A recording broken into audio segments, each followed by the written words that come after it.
There we have it. All right. Greetings, Pathfinders. I'm your host, Dustin Knight, and welcome back to another edition of Infiknight Reviews. Tonight, we have a very biased review of a book that's near and dear to my heart, Legendary Shaman. First, I do need to clarify that all reviews on this show are my own and have not been reviewed or endorsed by Paizo. My ongoing goal is to showcase and review as many third-party Pathfinder and Starfinder products as possible. As usual, if you have any requests for other products I haven't already given a thorough review, please feel free to contact me on social media or catch me on my Discord at infiknight.net. So, if everyone's ready to start the show, we will go for it, starting first, before we do this review, with a little bit of news. For those who don't know, Alex Spidell of Paizo was in Washington discussing the United Paizo Workers and unions in general, and I think this is a important article. It's a huge came as a huge surprise and was encouraging, inspiring, and all of the above. It's really, really cool to see that, and you could read all about it at unitedpaizoworkers.org, and I'm sure there'll be other streamers with a lot more information talking about that coming up in the next week. It's just a really cool, inspiring story. Reading both Alex Spidell and the United Paizo Workers Twitter account in the last couple of days has been really, really fun. There we have it. I also want to do a quick shout out to Botanical Bestiary. I've talked about it before, it being a bestiary of Leshies and additional heritage options and options for Leshy characters, and of course Leshy monsters for you to fight with, ally, and or summon. The cover for the book was just released today, and if you go to leshy.backerkit.com, you can pre-order copies if you didn't get in on it when it was a Kickstarter, and I'll put a link to that right now. The cover, I absolutely love it. The artwork in this book has just been fantastic. Love all the different Leshies. I've been making tokens out of them in preparation to use them in my own game, and I just love it. I love it. I think it's amazing. Leshies have become, for me at least, the kind of staple ancestry of Pathfinder 2e. Like, if I had to pick an ancestry that, for me, defines Pathfinder 2e, it would probably be Leshies. All right. In addition, I did want to point out Pathfinder Shardfall. You could learn more about this on Paizo.com's central blog. It's a lot like, it's a audio adventure. It will be like the Starfinder Alexa adventure. Except it's for Pathfinder, and I'm really happy to see that. It's going to take place in the Shackles, so a lot of piratey action. You could find more information about it, like I said, at the Paizo.com blog. We're all really excited to see it. I love seeing the world of Golarion manifest in as many different mediums as possible, so I'm extremely excited to see this, and definitely want to try it out. Also, I want to point out that Sinclair's Library went live 3 days ago, and oh, quick aside, yes, I'm a paper ninja. I would say that Leshies have supplanted goblins, for me at least. Like if there were Pathfinder 2e shirts and one had a Leshy and one had a goblin, I'd probably go with Team Leshy over this. Goblins felt like the 1e mascot, and we're great for that, but for me, at least, when I think of when I want to explain to people why I like Pathfinder 2e so much, one of the central things I latch onto is all these crazy cool ancestries and how the system allows you to play everything from a Leshy to a dungeon or a puppet or what have you. It really helps you play out that fantasy, and that's something that, seeing the Leshy as an ancestry so early on with so much support, both from Paizo and the fan community, really helps me point out what makes it such a special game. So, Sinclair's Library, yes. This Kickstarter just started a couple days ago. It is already more than double its pledged funding goal, and still 26 days to go. They're looking for some support if you ever wanted to be an editor or wanted to help work on 5e conversions. You should check out infiknight.net Discord, and then you could find me, and I could set you an email, and you could send your brief resume or interest to the person leading the project. The project itself, there are a number of books for Pathfinder 2e and 5e that will include a bunch of different NPCs. Like it says here, there'll be animal companions, perhaps even a new class. They're only a couple $1,000s away from that goal. It'll be a bunch of great stuff. It's been talked about quite a bit on NoNat's YouTube show and live stream, which I highly recommend you check out for everything Pathfinder 2e.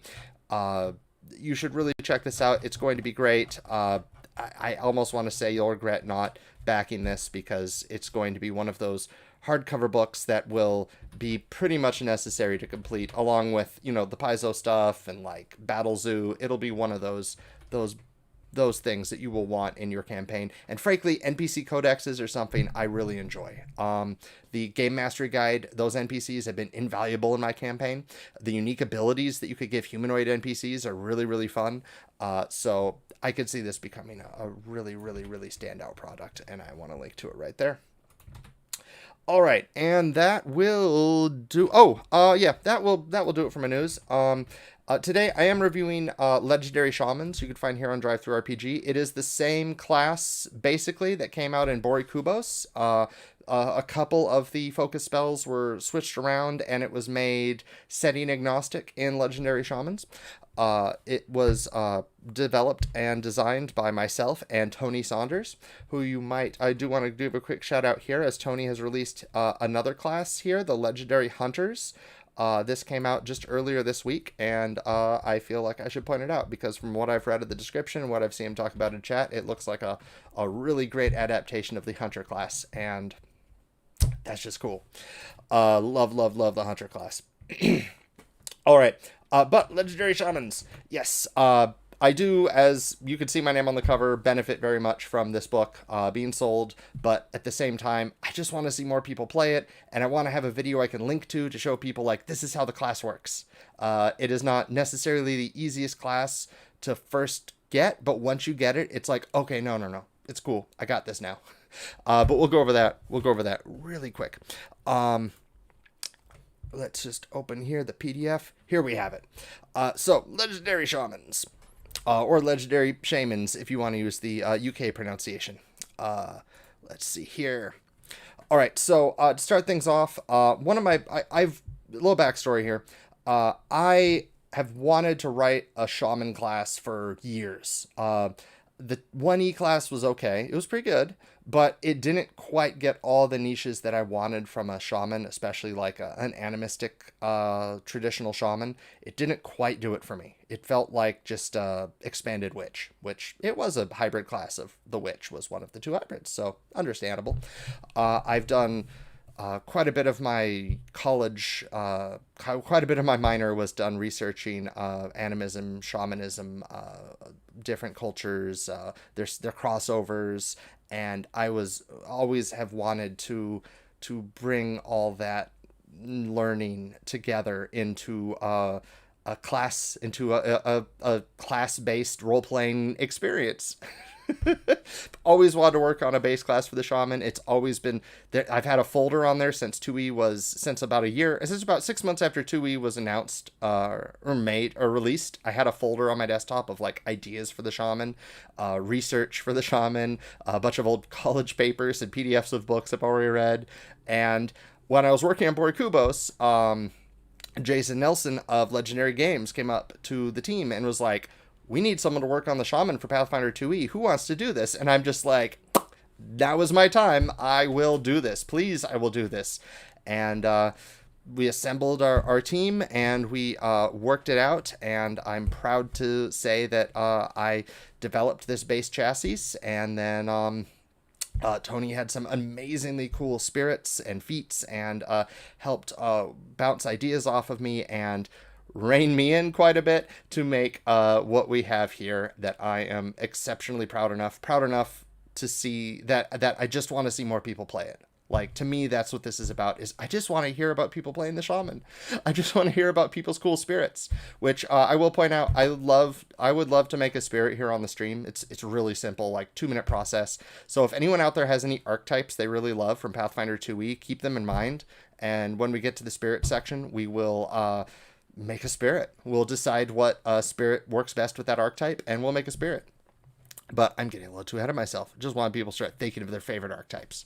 That is, archetypes like, everything from Red Mantis Assassin to Zoomer to Samurai to Mangamba or Magic Warrior. Whatever. Any archetypes there from Pathfinder 2e, as long as they have a dedication feat. All right. So the legendary shaman, it is a wisdom-based spellcaster. You will either be a primal or a occult spellcaster. You get to choose, basically when you make your shaman, you choose one or the other. And that will limit what spells you could cast, but it will also limit what spirits you could choose. Some of them will have some crossover, but most of the spirits, if not all of them, are either one or the other. Either primal or occult. Great. You have some, there is a build here for like a melee-ish shaman, but it is trying to be a 9th level caster. It uses the same spellcasting progression and spells per day and spells known as a druid or a wizard, and all that. But I don't feel like we should sit here going over the DCs and the proficiencies. That's all going to be fairly standard. There's nothing too exciting there. Where things start to get exciting is with your practice. The practice is your kind of class path. There are 3 different practices you get to choose from: animism, conduit, or medium. Each of them modify how trance works and how you work with your spirit. Trance is a single action. Trance lets you basically choose a spirit and become attuned with it, and by doing so, you can no longer cast your prepared spells. Instead, you could cast the spirit's limited selection of spells and use the spirit's spirit magic, which are your focus points. In addition, it gives you all of the archetype feats, and there's at least 1, if not 2 sidebars about what that entails, but it gives you all the archetype feats that spirit has.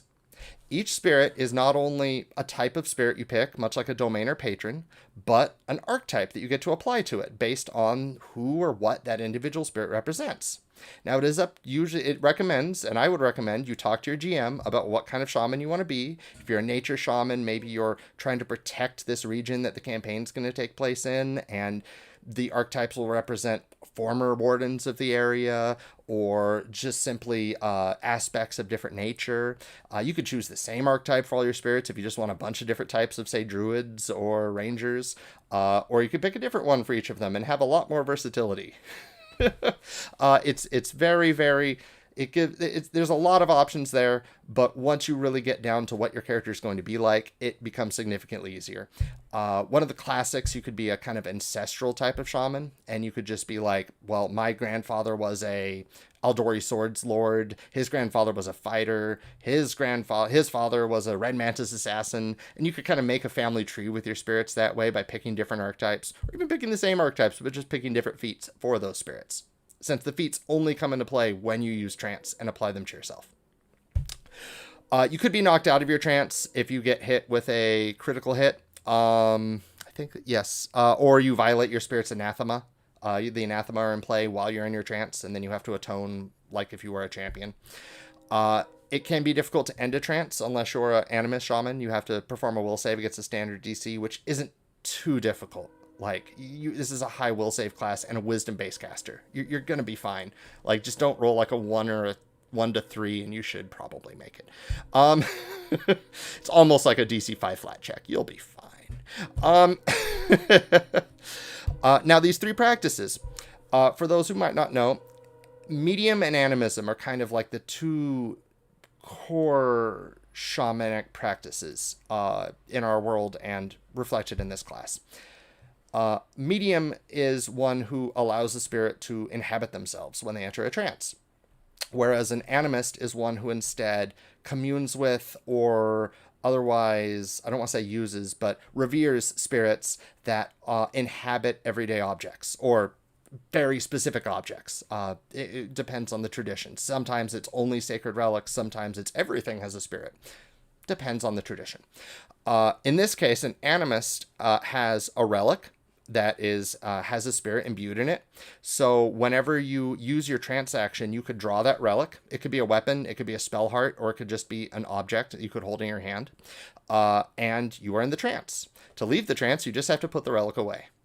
That is the only benefit that the Animist gets, is that it's really easy to go in and out of your trances. So if you want to switch between people, it's really simple. If you want to be a martial-ish caster, it's probably the best, especially since you could use a weapon as your relic and still wield it. Great.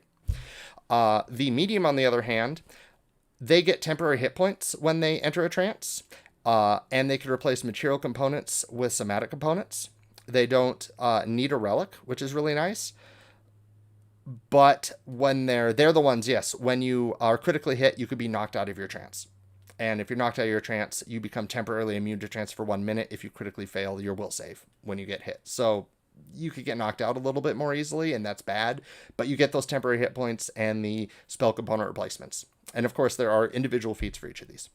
The Conduit is the really fun one. The Conduit is, let me think. The best way to describe it would be like actually, it would be like the Shaman in World of Warcraft that drops totems. I don't like the word totem for a lot of reasons, but for a game mechanic like this. So essentially how the Conduit works is you drop your relic like a banner or a symbol of your spirit, and it becomes a anchor that basically anchors that portion of the spirit world that your spirit has dominion over and overlaps it in the real world. You essentially create a manifestation zone around your Conduit that your spirit inhabits. You do lose your trance if you leave the zone. You could re-enter it when you go back in if you have the right feat. But what's fun about what the advantage the Conduit caster gets is when you cast one of your spirit focus spells, your first level focus spells, it will affect everybody in the Conduit, not just you. And every single first level focus spell, when you cast it, has a choice of a benefit or a backdraw, either a boon or a curse, a blessing or a curse kind of thing. So it lets you, interesting. Conduit pulling into the zone. Yeah, exactly. You create this. It starts only as a 10-foot emanation. It grows to 20 feet at level 6, 30 feet at level 12, and finally 40 feet at level 18. And it does require a lot of planning. There's a lot of tactics. You got to think like where the enemies are going to be or where the ally is going to be if I want to do a blessing or a curse. It's probably the most difficult of them to play, but I think it would be the most satisfying personally, just to be completely doubly biased on that, because there's a lot of stuff you could do with that cool spirit magic. In addition to, getting the feats from your ancestor and getting access to all those cool spells. As for spirits themselves, you start out with a single spirit, but you could bond with an additional spirit at level 5, 9, 13, and 17. So at most, you could have 5 spirits without any additional feats. Each of those spirits, like I said, could be unique. They could have different type of spirit, and each one could have a different type of archetype. There's some guidelines here on like how a GM could role play out you finding the spirit. What happens if you already have the spirits with you? Like story wise, I have my 5 spirits, but I'm only level 1. There are ways you could be like, yeah, well, the others, you don't feel like your practice. They don't feel like you're ready yet. It might hurt you to try to bond with them. Don't do it yet. That kind of a thing. And it could really apply a lot of fun role play to like either find new spirits or bond with these spirits or get them to trust you. There's a lot of really fun ways you could manage that with different characters. All right. The rest of it is honestly feats, and then the spirits and the focus spells. But there's no other class advances other than, yes, you get the spirit every 5 levels, which adds a lot, as you'll soon see. First level, you don't get a feat at first level, but you do have your standard caster first level feats. And Lucid Trance is a single action that lets you probably be able to cast a spell while you're in a trance until end of turn. So in case you want to cast one of your prepared shaman spells, not your spirit spells, and you're in a trance, you could use Lucid Trance, and it's kind of like the Lucid Rage feat. That might be an archetype from Borikubos. It lets you cast spells while you're in a trance. All right. Second level is when you start getting these feats for... Yes, remind you the one E-Storyteller Bard archetype. Yeah. Okay, cool. I remember that. Oh, man. Thank you there, Eternal Link. All right. So at second level, you get the notable feats you get here. Physical Connection lets you give each of your spirits a general feat. it's something.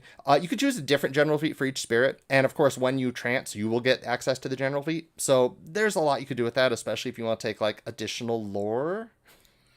But it is one of those kind of build your own, kind of things. That's only for the medium. Release relic is for the medium or animist. That lets you turn your relic into a weapon or shield.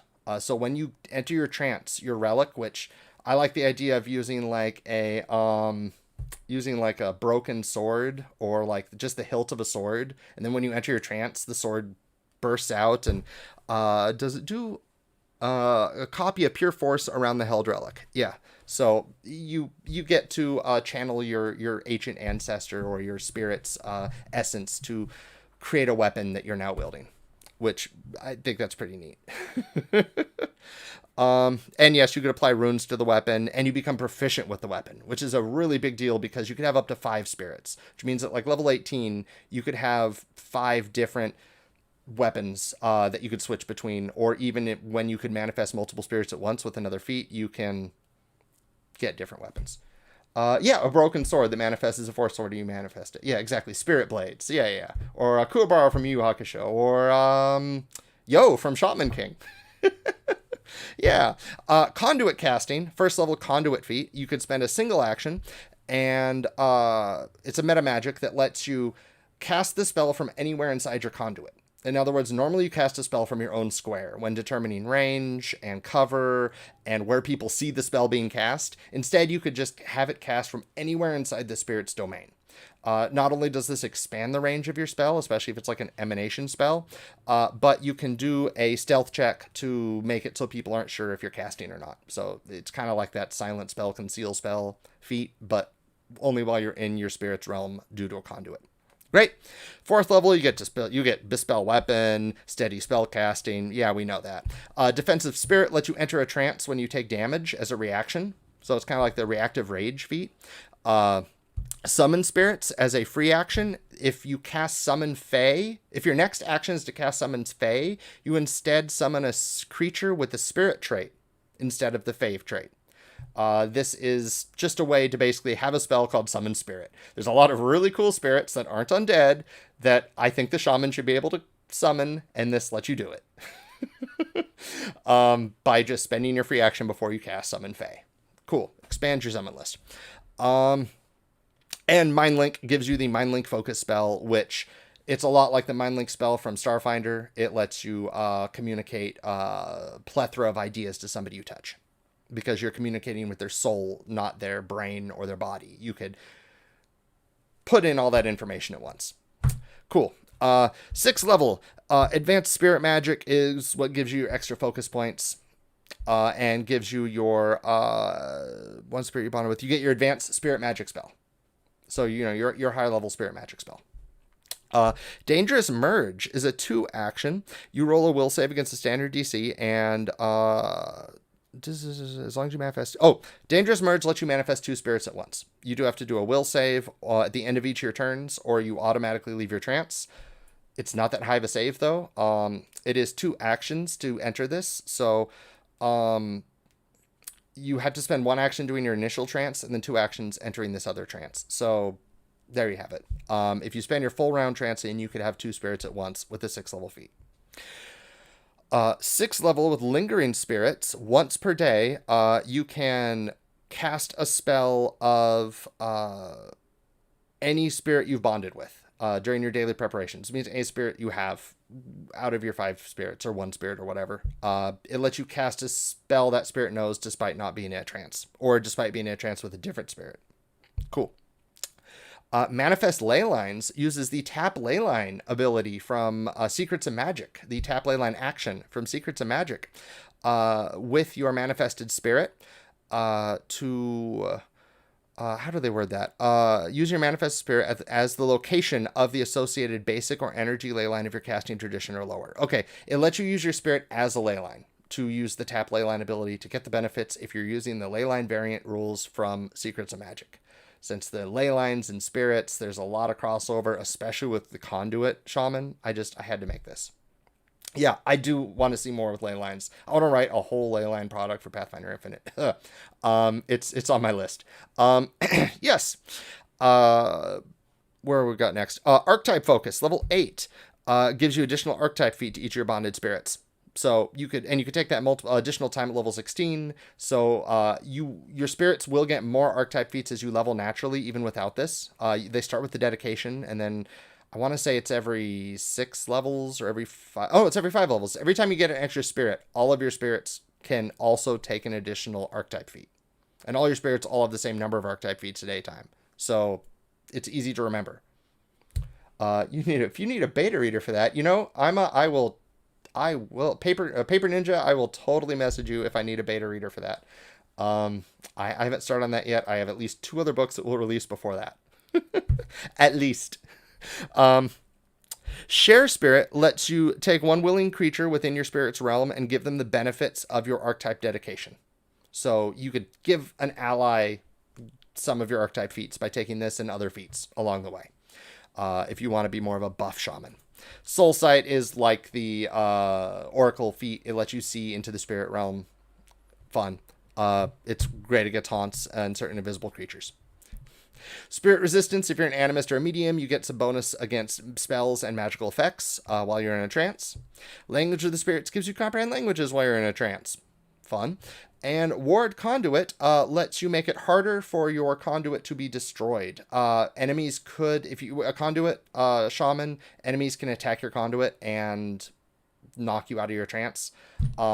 I honestly don't see it happening too often unless you're in a specific campaign where your enemies wouldn't want your conduit because, usually attacking a PC is a better option. But it could happen. And Ward Conduit is there in case you want it to be difficult for them to attack your conduit and penalized if they attempt to. Greater Spirit Magic will give you additional focus point and the Greater Spirit Magic spell. Overwhelming Energy lets you bypass people's energy resistance, as there's a lot of elemental themed shamans. Prepared Spirit lets you roll twice for your initiative and use the worst result, but you get to enter a trance. So you're basically, not only are you rolling initiative, but so is your shaman, but you get to enter a trance as a free action. So it gives you, when you roll initiative, enter a trance with a minor penalty. Neat. And Spirit Shield lets you, if you're an animist or medium, your spirit will take a hit for you. It ends your trance forcefully, but it will stop a critical hit from doing double its damage and can protect you against one attack effectively. All right, 12th level, Blessing and Curses lets you, when you cast an initial spirit magic spell, you can choose to affect all foes with the negative and all allies with the positive. Usually you have to choose one or the other, either buff your allies or debuff your foes. This lets you do both. Fun. Oh, it should have the misfortune trait. Oh, you mean Prepared Spirit. Yeah, I guess it should have the misfortune trait. That's a really good catch, Comat. If anyone wants to play Shaman in one of my games and we hit level 10 and you take Prepared Spirit, I'm totally giving that the misfortune trait. Oh, man. All right. Spirit Focus gives you bonus focus points when you refocus, like all 12th level casters have. Wandering Spirit is a chain of 3 feet starting at level 12 that lets you, at the beginning of every day, find a wandering spirit and bond with that instead. The GM gets to choose what spirits are available in the location you're in. I would probably even give it the uncommon trait, as it's very powerful, but it was a very powerful option for the 1E Shaman that I did want to see in this one. So you'll have your stable of spirits that you like, and you'll also get 1 additional spirit every day. But it also has some minor limitations, like if you only take the 12th level feat, you will only get up to 3rd level spells from that spirit, and you'll only get the initial focus spell even if you have the other feats. So your Wandering Spirit will always be a little weaker than your other spirits until you take all 3 feats. All right, and we're going up here. I'm just going to go on to the really fun ones that I see up here. Dual Spirit Manifestation. If you're an animist, you can manifest 2 spirits at once with a relic in each hand. You could use this with the Armament feat to get like a shield and a sword, or 2 swords. Fun things to do with that. Realm Overlap lets you create multiple conduits as long as they don't overlap. They must overlap at least 1 square. That's right. So you could drop multiple totems and have a whole battlefield be kind of your domain. Well, not your domain, the domain of your multiple spirits. So that lets you really, really, really increase the range of your focus spells, if that is what you want to do.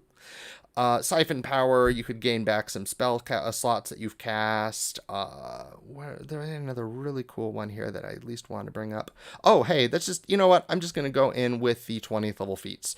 Those are always fun to read. So one with the spirits. You are famous in the spirit realm as a willing conduit for any spirit. You gain all benefits from your wandering spirit as though they're bonded with you, and you may bond with up to 2 wandering spirits. This will basically make it so every single day you could be like, I need a flame spirit and an undead spirit, and I hope they have an archetype for fighting undead. Let's give them that new archetype from Book of the Dead for fighting undead. I'll apply that one to one of them, and the other one will get a Knight of Lastwall archetype. Perfect. You get to basically make your spirits every day. Very, very tons of versatility there. Spirit Archetype Mastery, 20th level feat, once a day as a free action when you enter a trance. You form a connection that allows you to harness each of your spirit's individual skills. If you're an animist, you could draw and pass relics to up to 3 adjacent allies. If you're a conduit, all your allies in the domain will get this bonus. It lets you pass out the archetype feats and some other bonuses from your spirits. So all of your allies get all your archetype feats, which is pretty nuts when you trance into that spirit. So all your allies will get up to 5 feats every time you trance into that spirit. And like I said, there's a sidebar for how to handle stuff like daily crafting feats won't do anything. Feats that say up to the number of archetype feats you have will have some stipulations, but it's not too complex, and 90% of the archetype feats just work. Finally, Spirit Magic Mastery. Is that just the 10th level? No, that's Meta Magic Mastery. You gain the initial, advanced, and greater Spirit Magic focus spells of each of your bonded spirits. You could cast the granted spells of any of your bonded spirits during a trance. Cool. That just makes it so you don't need to worry about what spirit you're bonding into other than to look at archetype feats. You can access all of their powers regardless of which one you're bonded to at that moment. Fun. Oh, yeah. This class has a ton of in-combat versatility. You could do so much. Let's look at the focus spells, and I'll show you exactly what I mean by boon or boon or curse. So the Occult Spirits, just to go over them really quickly, you have the Akashic Spirit. It's all about lore. You can't destroy books. The Ancestor Spirit, the Bones Spirit, if you want to go into some necromancy, the Dream Spirit, the Fate Spirit, the Magic Spirit, and the Melody Spirit. The Primal Spirits, you have Flame, Life, Stone, Swarm for insects, Predator for Predator, especially sharks. There's some shark feats in there that I really enjoy. Waves, and Wind Spirit. The shark stuff was entirely written by Tony Saunders, and I love the shark focus spells, I gotta say right now. They're really cool. In fact, I'm just gonna go to those real quick. So to give you an example of boon versus curse, the Predator Spirit here gives you Hemipotence as its first level spell, which right here, your spirit, 2 actions, targets 1 creature, but if you're a conduit, it could target any number of creatures, valid creatures according to this, allies or enemies, your choice. Your spirit can control the rate of blood flowing through the body. Choose Clot or Course. If you choose Clot, reduce the DC of flat checks to stop persistent bleed damage on the target from 15 to 10. If you choose Course, if you choose Course, the target takes 1d6 persistent bleed damage basic fortitude save. You also gain an imprecise scent with a range of 30 feet, but can only detect creatures under the effects of the spell. And as it heightens, the bleed damage will go up. So you get to either choose to make it easier for your allies to not bleed or harder for everyone else to bleed. All of those or first level spells will always have some alliteration on there, like Clot or Clot or Course, or Breeze or Blast for the Wind Spirit. It could either increase everybody's speed, or it can potentially blow them over. Or Earthly Shift, it could either create uneven ground and make it harder to move around, or with Slope, or you could smooth it off and get rid of uneven ground. You know, it's always that kind of this or that. I'd love to give this a try. I want to go on a journey with my spirit friends, better than Tales of Zestria. I have not seen or played Tales of Zestria. Oh, no problem, Faceless. We're all here. Let's see. What else do we... I mean, there's a ton of these different spells here. They all do different things. Pyroclastic Control lets you either give your allies flame resistance or give your enemies flame weakness. Spirit Link is that classic. Spirit Link was fun. You choose to either collect or circulate. If you collect, the first time each target takes damage, you reduce the damage by 3, but you lose the damage. So it's kind of like Spirit Link in Pathfinder. But if you choose circulate, each target must make a fortitude save. Each target that fails, the first time you take damage, they lose some hit points. So you get to choose, do I want the good Spirit Link where I'm helping my allies, or do I want this evil Spirit Link where when I get hurt, they get hurt instead? Theoretically, what does that say? Whenever you take damage... no, because it's loss of hit points. Okay, cool. I was wondering if you could cast it twice, and no, you can't. You're fine. There's no infinite loops here. We're great. Superior Tactics from the Ancestor Spirit. There's another one. Surge or Stall. If you surge, all your allies get a bonus to initiative for 1 minute, and temporary hit points equal to the spell's level. And if you stall, they must make a will save, and if they fail, they'll not only get a penalty to their initiative rolls, but they'll be stupefied during combat. So that'll be something you cast right before a battle starts.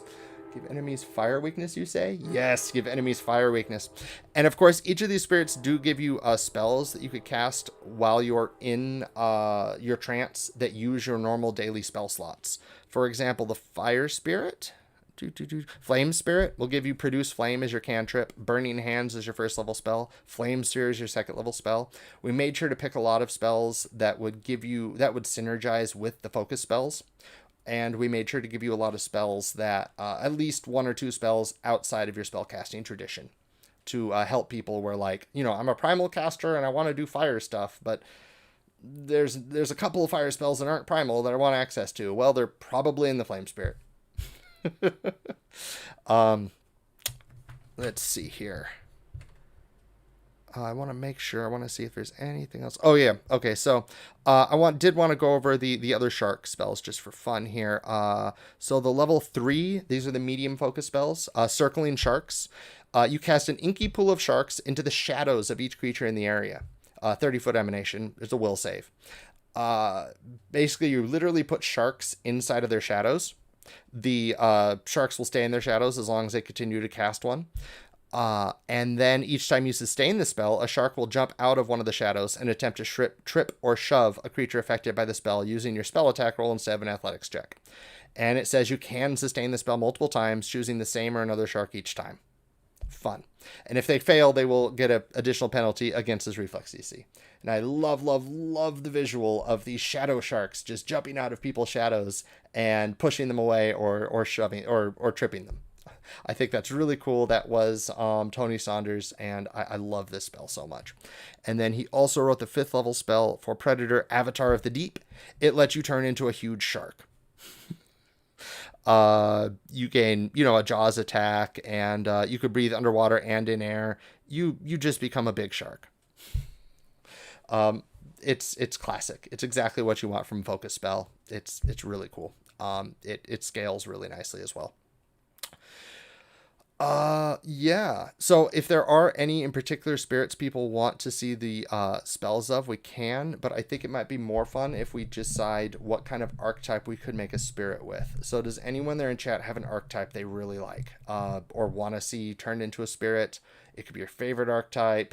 It could be whatever. What archetype would your spirit channel? You could choose what spirit you want. There's the list of them is right up here. Is this all of them? Oh, this plus Swarm, Predator, Waves, and Wind. There we have it. We have a question here. It's a comment. Dustin did an amazing job with the architecture, and so I always feel like this was Dustin's baby. I just bought the kids some more nice clothes. Aw, thank you there. Oh, thank you so much, Tony. Yeah, I did do, was just said in chat, the base architecture of the class and the ideas. But I only wrote 69.7% of the word count. So a lot of it was Tony, and I couldn't have done it without him.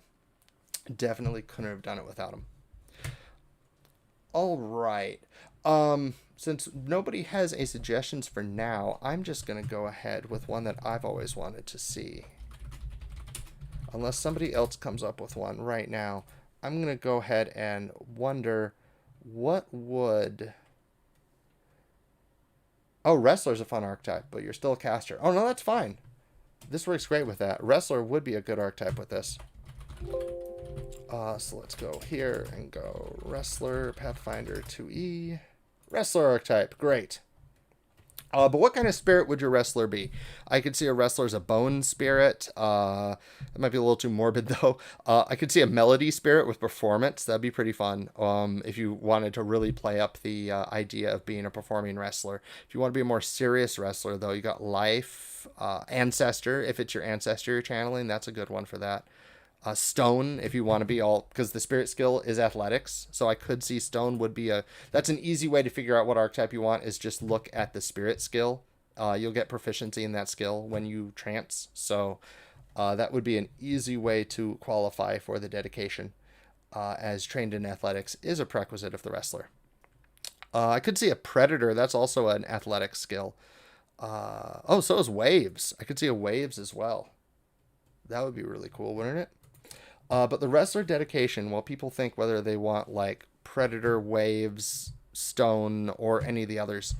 The dedication, while you trance, you would get, you become an expert in athletics, and you get the Titan Wrestler feat. And you won't take the penalty for making a lethal attack with your non-lethal unarmed strikes. And you will get a bonus to your fortitude DC when an opponent attempts to grapple you or swallow you whole. That's what you'd get right there at level 1 through 4 while you trance with your wrestler. I'm going to go ahead and say stone, because we haven't really... No, we did do the initial spirit cell for stone. We did all of those. Yeah, let's go ahead and do stone. I like a stony wrestler. I had a friend, Stunt Monkey, in a PFS game did... Oh, the Rock? Oh, man, that's perfect. Yeah, we're going to make the Rock into an ancestor spirit then. So it's simple. You take Stone Spirit. It'll give you Scatter Scree as your cantrip. Shockwave is your first level spell at level 1. As you level up, you will get different spells. Your Spirit Magic, your initial will be Earthly Shift that we looked at earlier. Earthly Shift lets you pick Stone, Smooth, or Slope. It lets you reduce difficult terrain and slopes or create difficult terrains and slopes. Fun. It gives you Athletics when you trance. And you cannot disrespect non-hostile elementals with the Earth trait. Simple. As long as you're in your trance, you can't bully non-hostile Earth elementals. That's pretty easy easy anathema to follow in most campaigns, I think. Although I do find most anathema to be like GM bait for, I gotta find the exception just to challenge him. Which I'm perfectly fine with as a player. As a GM, I'll tend to ask my players if they're okay with it, but yeah. All right, so you'll start out with Wrestler Dedication. Are there any bonus feats of Wrestler? Oh, there are. That's cool. So then at level 5, you get your second feat. You get to choose Combat Grab, Crushing Grab, Disengaging Twist, Elbow Breaker, Snagging Strike, Suplex, or Suplex. So you get to choose any of these, and you will go ahead and get that feat whenever you trance, and could give that feat to other people. The Rock uses his elbow a lot, doesn't he? No, Elbow Breaker is breaking somebody else's elbow when you grapple them. Oh, it's all about making people grabbed. Right, you're a wrestler. That makes sense. So let's go ahead. Snagging Strike. You combine an attack with a grappling maneuver to throw an enemy off balance. Man, so many feats on this. So many different options. Anyone here have a particular feat they really love? Otherwise, I think I would probably go... Whenever you have a creature grabbed or restrained... Crushing Grab, like a powerful constrictor. When you successfully grapple, you deal bludgeoning damage equal to your strength modifier. I don't think I'd take Crushing Grab. I don't think I'd take... Maybe Combat Grab is pretty good. Yeah, I think I might take Combat Grab. It is a press, but you don't get a lot of press feats. Action of the trait allows you to follow up earlier attacks. And that would be, your earlier attack would be a grab. But you do have a fairly low you do have a fairly low proficiency. So you might not necessarily want a press feat. So I think with this, I would probably take Suplex. Oh, yeah, Suplex. Thank you, Novel. All right, so at 5th level, you get Suplex. You'll get another spirit, but who cares about that other spirit? You're the Rock. And around that level, you could take, I think level 8, you could take the advanced spell, Stone Statues. So let's go ahead and check out what that does and see if it synergizes with any of the other things that the wrestler could do, or if it's just a really cool, fun thing. Stone Statues. It's a 3-action, 60 feet range. You can sustain it up to 1 minute focus spell. You raise 3 medium-sized statues of solid stone from the ground. They must be raised on a relatively flat area of natural earth and terrain. The statues require creatures that would pass through them to attempt to climb or squeeze. If you create a statue in the same square as another creature, it takes some bludgeoning damage, basic reflex. On a critical failure, they're knocked prone. As part of your action to sustain the spell, you could choose to destroy one of your statues, causing it to immediately crumble, or create a new statue, as long as you don't exceed the total number of 3 statues. And as you heighten it, you get more statues. Oh man, you could create like giant statues of your wrestler just muscle posing all over the battlefield. You could climb up on your statues and slam down on people. There's something the wrestler could do with that, isn't there? Like where he slams down on somebody like that. You could suplex somebody off a statue. That's amazing. What is the slamming? Whirling throw. You could throw somebody into one of your statues. Pile driver. Aerial pile driver. There it is. So at level 10, you'll get your 3rd feat, dedication, suplex, and then you could take aerial pile driver, and you could use your spirit focus spell to create a bunch of statues of yourself, or your wrestler, or your spirit, I should say, a bunch of statues of your spirit that are all, you know, doing their cool badass poses, and you could climb on top of one and aerial pile drive onto somebody. I love that so much. That's so fun. And you know, as you get to level what would this be, 6, 8, oh, right off the bat, actually, once you hit level 10, you can create 4 statues. So you could even have them, like, centered around the arena, like they're on each of the corners of the arena there. That's so fun. And, yeah. And then, and of course, if this is a free archetype game, you're probably also picking up, like, another similar dedication to get another bunch of feats. There are, I should point out, as long as we're here talking about that, there are rules for a multi-class. I think they're in the second printing of this, but there are rules for multi-class shaman, either here or in Borikubos. It's pretty self-explanatory though. You could channel spirits. You don't get the benefits of any of the practices, and because without taking additional feats. Anyway, you could always do this as a multi-class character. All right, and the final focus spell, you'd get this around level 15 or so, which is where you'd get another feat. So you could even qualify for form lock at that point, which lets you attempt athletics check to counteract a polymorph effect. That's kind of vague. There's a lot of other really cool feats I'd rather take here, like Spine Breaker. Oh man. And of course, Whirling Throw. You have to take Whirling Throw. So yeah, so I would see this character by level 20 without any feats that give you additional archetype feats. You could get Whirling Throw, Aerial Pile Driver, Spine Breaker, Suplex, the Dedication. You get all those on that one spirit. And you still have 4 other spirits to choose from whenever you enter your trance. Unless you really want to dedicate yourself to mostly doing the one spirit. Which, that's the fun thing here about being a shaman, is you are being possessed by these spirits. And it will really feel like it. It will really feel like you're giving up everything else your character could do to do what this spirit would do. So it is a fun way to have the role-playing experience of getting to play 5 different characters in one, as long as they're one at a time. I'm getting suddenly want to maybe check out Moon Knight. But anyway, so, for example, 5th level, the stone spell, we gotta figure out what that one is, because I kind of want... Stone Vessel. You could turn your body into solid stone. You gain resistance 5 to physical, and you're immune to bleed, mental, necromancy, non-lethal, paralyzed, poison, sickened, and unconscious. Great. 1 minute, your body turns into solid stone. Now you can melee and not worry so much about damage. You're still have basically caster proficiencies, so it's not going to be perfect, but it's going to be better. And you know what? You could do this picking hand wraps as your weapon if you want to take that second level feat. That second level feat that lets you create a force weapon. You could totally do it with force hand wraps too. Yes, you do literally become the Rock when you take that increased spirit feat. That final feat at level 14, is it? Spirit synchronization. Yes, no. Greater Spirit spell. It's not 16, is it? No, it's way too high. It must be 10. Come on, where are... Yeah, 10. So at 10th level, yes, you could literally become the rock. You become made out of rock, and you're still creating statues and suplexing people and what have you. I love it. And what inspired me to do a review of this, as usually I don't like doing reviews of my own books, unless people ask me to. Not only did I have at least one person asking me, but we have a supplement. This came as a very, very wonderful surprise. I'm so glad people like this enough that another author went off and made a supplement for this, which is great. This is Sasha Lornor Harving from Legendary Games. Made just a second. Number 17 is Equinox Shamans.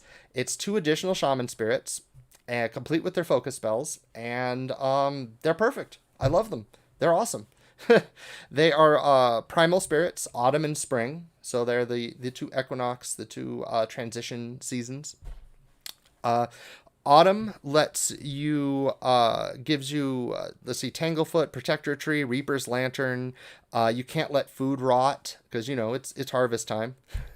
And they even put in recommended archetypes, which is really cool. I considered that in the Shaman product initially, but I decided in the end, like, it was too difficult to say, like, I didn't want people to think if I put, like, Assassin with Bones, that was the only choice.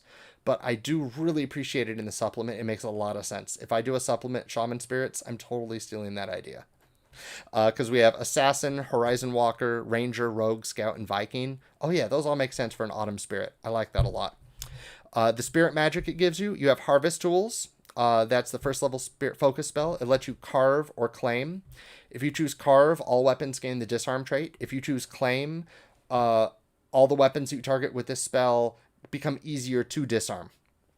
So that's really cool. You can make it significantly easier to disarm, especially if you cast this twice. You could make a +5 difference, because that'll be at level, will it be 18? So at level 10, let's just start there. At level 10, you can make a total of a +3 difference, which could actually make disarm significantly more viable. I think it actually would definitely make disarm significantly more viable, especially if you combine that with a archetype that gives you feats that let you disarm, either a multi-class archetype or even something like, I think Eldori Swordlord, I want to say, get some stuff. There's archetypes out there that let you disarm significantly better. And this would apply additional status penalties to the opponent, which usually those types of archetypes don't tend to get. That would then stack with their status bonuses. You could totally go ahead with that. Then you get Blustering Gale as your 3rd level focus spell. Blustering Gale lets you evoke a sudden bitterly cold wind that does 1d12 bludgeoning and 1d12 cold. Wow, it's big variance, d12s. I love when I get to use d12s. And it can push people away from you. So yeah, you get to do some cold and bludgeoning damage and push them away. And Reaping Ruin.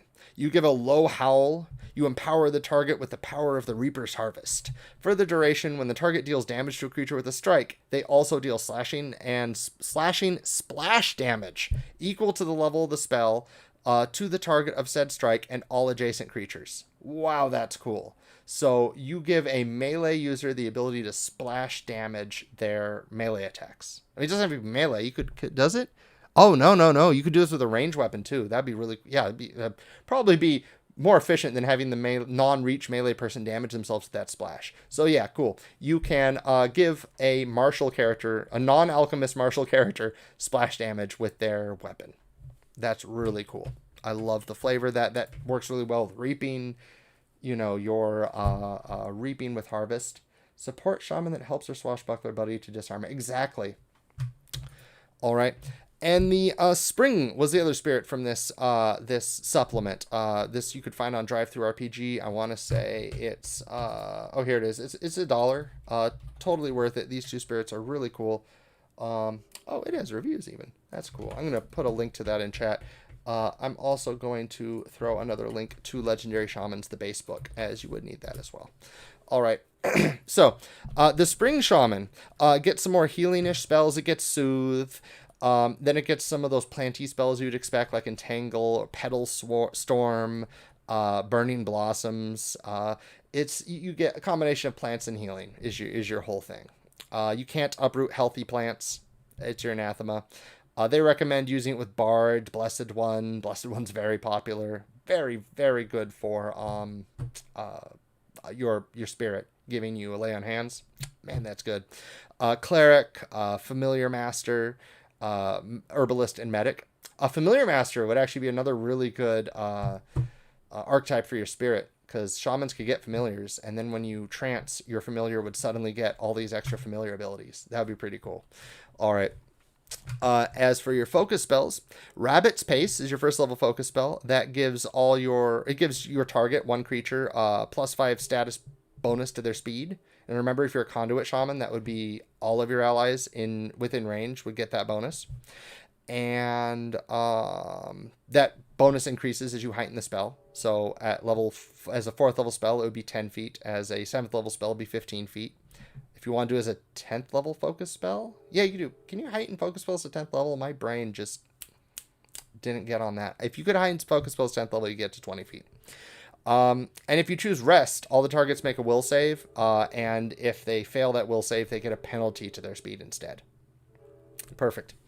And they can attempt another will save when you sustain the spell, as it is a sustained up to 1 minute spell. Unless they critical fail, then they just get the penalty. Awesome. And then level 3, you get Refreshing Breeze. That simply, the really, really cool effect here. As a reaction, when an ally attempts a will save, you can make them re-roll that will save and use the higher result. And when it's heightened to level 8, they could re-roll the triggering will save 3 times and take the highest result. Absolutely fabulous spell. Really powerful spell. It will save people. Totally worth the focus point. I love it. And Robust Reverie is the 5th level focus spell. You wave your hands in the air like you just don't care, and you chant with wild abandon. You celebrate springtime glee. All allies in the area gain a +2 status bonus to 1 or more types of checks for the duration of the spell. It lets you buff Fortitude, Reflex, or Will saves, depending on how many actions you spend. So 1 action is 1 save, 2 actions is 2 saves, and 3 actions is 3 saves. And the status bonus increases to a +3 when it's heightened to level 9. That's fabulous. In certain, depending on how good your knowledge person is in the party, you might know immediately what save you want to buff. And if you don't know, just spend the 3 actions. 1 minute, everyone will get a +2, maybe even a +3 status bonus to saves. It's fabulous. I love it. Love it, love it, love it. And this is Equinox Shamans, also Legendary Games product by Sasha Laurenor Harving. Excellent product. I'm really proud that Nov wanted to write a supplement to one of my products. That's fabulous. That's incredible. And this review has been for the Legendary Shaman. Love the class. If anybody out there is using it, please, please, please feel free to tell me about your character, as I would love to hear what people are doing with it. That's the best type of feedback. It lets you know what mechanics you wrote that attracted people to the class in the first place, and that helps you know what to write in the future. Awesome. All right, so to go over one more time. No, we got their Legendary Shaman. Thank you, everybody, very much for watching this review. Next week on Friday, I will have an interview. I am 95% sure. I am just double checking real quick to make sure we are still on for the interview, because I don't want to put them on the spot if we aren't. Yes. So yes, Friday the 13th, I will have a interview with Delioth, who wrote the Vanguard, and also has another product that came out very recently, the Volume of the Vanguard, which is an expansion of their initial base class. They've also written the Anima Knight, which I reviewed here, I believe, last year. Really cool base class, and the Vanguard's cool as well, and I'd love to talk to them about their process and get to know them and show off them and their work to everybody here in the community. So go ahead and check that out. It will be, next week at 4 o'clock, Friday the 13th. It'll be great. And of course, PaizoCon is coming up soon, so everybody be ready and be hyped for that. That will be awesome. Oh, there's Deliath in chat. I'm excited to show up too. I'm excited too. I can't wait to totally hype up your class because it's really cool and deserves the hype. It's awesome. All right. Thank you very much again for joining us. Please make sure to check out our Discord at infiknight.net. It's a great place to get some opportunities if you want to write on Pathfinder Infinite, find other writers, or even if you don't want to get involved in doing stuff yourself, you like editing or being an artist or anything like that. Feel free to come by and talk to your favorite authors, or just talk about Pathfinder, share memes or what have you. Just go to infiknight.net. That's Infiknight with a K. And you could go ahead on to that Discord. So thank you very much, especially to all of our subscribers and everybody in chat. I'm curious and scared of the Minotaur. Oh, yes, Delioth is in chat just saying they just dropped Minotaur this week if they want more to chat about. Yeah, I will totally chat about Minotaurs. I'm a huge fan of Minotaurs. Minotaurs and Centaurs I will always chat about. Tell us what you like and you did. Oh, yes, and another shout out there by Enigma, and I will go ahead and shout this out as well. Please, please, please, please, please, please, please leave reviews on PathfinderInfinite.net, PathfinderInfinite.com, as those reviews help people see if the product is right for them or not. At the very least, leave a 5-star review. There's a place in your account you could go to that will have a list of all of the things you have yet to review. Just give it a 1 through 5-star rating. Let people know how you felt about it. It's the best way that we could help expand the Pathfinder Infinite line and get people more encouraged to use this stuff in their campaigns. Great. So yes, thank you very much for joining us. Thank you to all our subscribers and everybody in chat. And remember, there's infinite possibilities with infinite reviews.